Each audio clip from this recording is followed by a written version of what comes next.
Here's the truth, size matters. When it comes to your Air Force Ones, spring is officially here and summer is right around the corner, and nothing screams spring and summer to me like a brand new pair of Air Force Ones. The Air Force One is an iconic silhouette and is recognized by almost every single person out there. This is that one silhouette that's not just exclusive to sneakerheads, everyone appreciates it. The only problem with the Air Force One is the sizing. In today's video, we're going to go over everything you need to know about the Air Force One. If you guys are new to the channel, welcome. My name's Sharoy and I talk about everything from sneakers to streetwear. If any of that sounds interesting to you, then make sure you hit that subscribe button down below. Leave a thumbs up on this video to help someone else figure out their sizing, and let me know down in the comment section below what size you take in your Air Force Ones compared to your true size, or if you own a pair of Air Force Ones. As always, I have timestamps below for you guys so you can skip ahead to the part that you're most interested in, but I always recommend watching the full video. Let's start this video off by having a closer look at the Air Force One. There's two of them going to be featured in today's video, and the first one up is this beautiful paisley print Air Force One. As you guys can see, this one here is a nice switch up to the traditional all-white Air Force One with the classic paisley print on the swoosh and also the back tab. Now, as always, when it comes to paisley or bandana prints, I want you guys to be aware of where you're wearing these, especially with a city or town where colors are affiliated with certain groups that you may not be a part of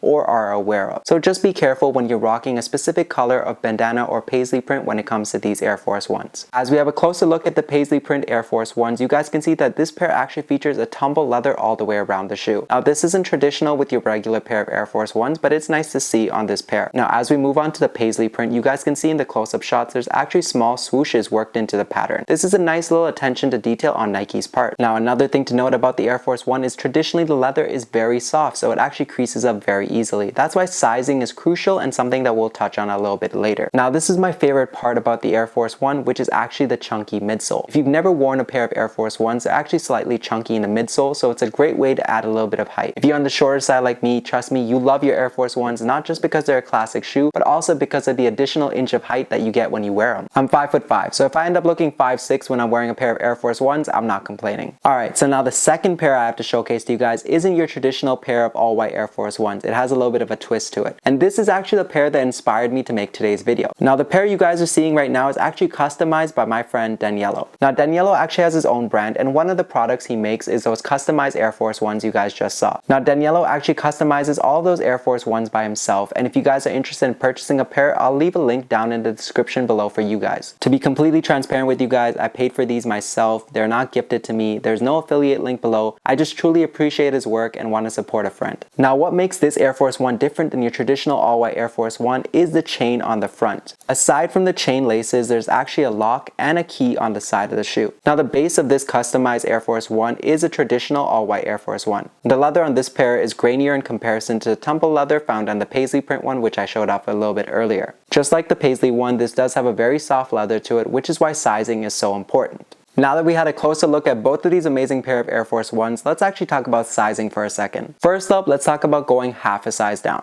So the reason you want to size down in the first place with the Air Force Ones is because they tend to fit bigger and they're a chunkier shoe. Now, I'm traditionally a size 8, so you'd basically take your true size and go half a size down. So these ones here are 7.5. In general, your true shoe size is actually just a base measure which you guys can use to go a size up or a size down depending on the fit of the shoe. So if your shoe is actually running a little bit slimmer, you'd probably go up to a half a size up, and if your shoe is a little bit bulkier, you might go a half size or a full size down depending on the fit. This is also the case with brands like Converse, so you don't end up going with your true size in Converse, you usually go a half a size or a full size down, and it's a similar case with the Air Force One. So I traditionally recommend going half a size down for the Air Force One if you actually like to lace up your sneakers. Now, as you guys can see on the on-foot portion of this video over here, I'm wearing the 7.5 on feet right now, and I've laced up the sneaker. Now, the 7.5 over here would actually fit me like a true size 8 in comparison. The reason you also want to size down is because the leather is kind of soft and it does stretch out a little bit over time. Now, creasing on an Air Force One is inevitable, but at the end of the day, if you go with your true size, it's just going to be too loose on you. As you can see here, this is the perfect fit for me, and I'm lacing these up like a traditional pair of sneakers. As you can see, I'm not pulling on these laces or tugging them super tight to hold my feet in place. My feet are perfectly fine, laced up traditionally in a 7.5. Now, when you first wear a half size down, it might be a little bit snug on you,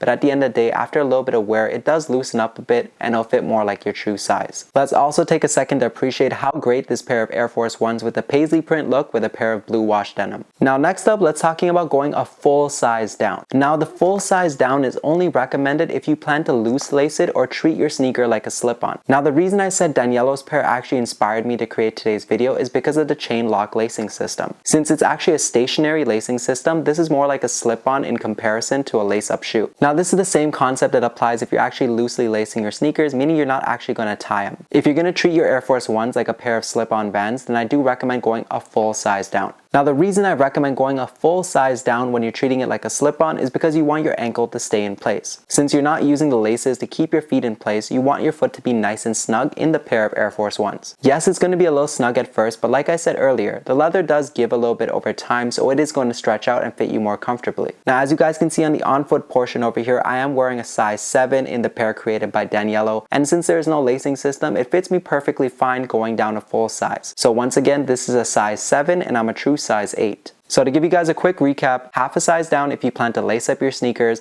and go a full size down if you plan to wear it like a pair of slip-ons. And that wraps it up for today's video, guys. I hope this information was helpful in helping you figure out the right size for your Air Force Ones. If you found the information in today's video helpful, then make sure you hit that thumbs up button to help share it with more people, and of course hit that subscribe button down below if you're liking the content on this channel so far. I know I've taken a little step back when it comes to uploading consistently, but I'm really just taking some time to focus on my work and also my mental health while I continue to create good content for you guys. I'm always thinking of new videos, guys, and I have a bunch of ideas stored up here, so hopefully I'm able to execute them and upload them in the near future for you. In the meantime, I do have a bunch of content on this channel for you guys to check out, and I'll have 2 videos recommended for you at the end of this one. In the meantime, if you're looking for more content that isn't on my YouTube channel, then you can check out my TikTok and Instagram, which is linked below for you guys as well. At the end of the day, I truly appreciate each and every single one of you that watch any of my videos. It truly means the world to me. And as always, guys, make sure to like, comment, subscribe, and I'll see you all next time.